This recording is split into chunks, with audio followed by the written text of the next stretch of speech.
Il existe deux types de rayonnements ionisants. Le premier type, ce sont les rayonnements électromagnétiques, parmi lesquels on trouve les rayons X et les rayons gamma. Le second type, ce sont des rayonnements corpusculaires, c'est-à-dire qu'ils transportent de la matière, tels le rayonnement alpha, le rayonnement bêta, les neutrons et les protons. Ce qui distingue les rayons X et les rayons gamma des autres rayonnements électromagnétiques est uniquement l'énergie plus élevée que transportent ces deux types de rayonnements.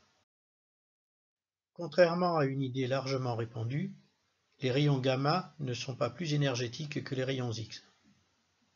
La différence entre les deux types de rayonnement tient à leur origine. Les rayons gamma prennent leur origine dans le noyau et sont donc issus de la radioactivité, tandis que les rayons X, pour leur grande majorité, sont fabriqués par l'homme et peuvent avoir des énergies très supérieures aux rayons gamma connus dans la nature.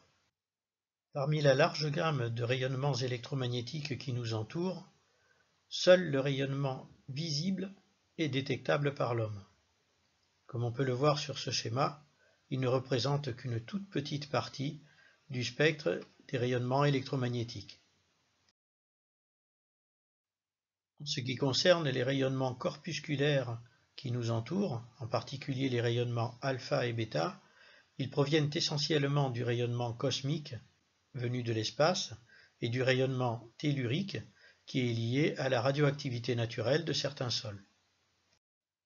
Chaque rayon alpha susceptible de nous parvenir est constitué de noyaux d'hélium, c'est-à-dire d'un ensemble de 2 neutrons et de 2 protons qui nous parviennent simultanément. Ce type de rayonnement est très énergétique, mais ne pénètre pas très profondément dans la matière. Le rayonnement bêta est essentiellement composé d'électrons qui sont issus de la radioactivité de type bêta. Ainsi que nous l'avons vu, l'électron est une particule élémentaire qui est dotée d'une charge électrique négative. Les protons et les neutrons qui arrivent à la surface de la Terre proviennent essentiellement du rayonnement cosmique. Le proton est le noyau de l'atome d'hydrogène. Il porte une charge électrique positive.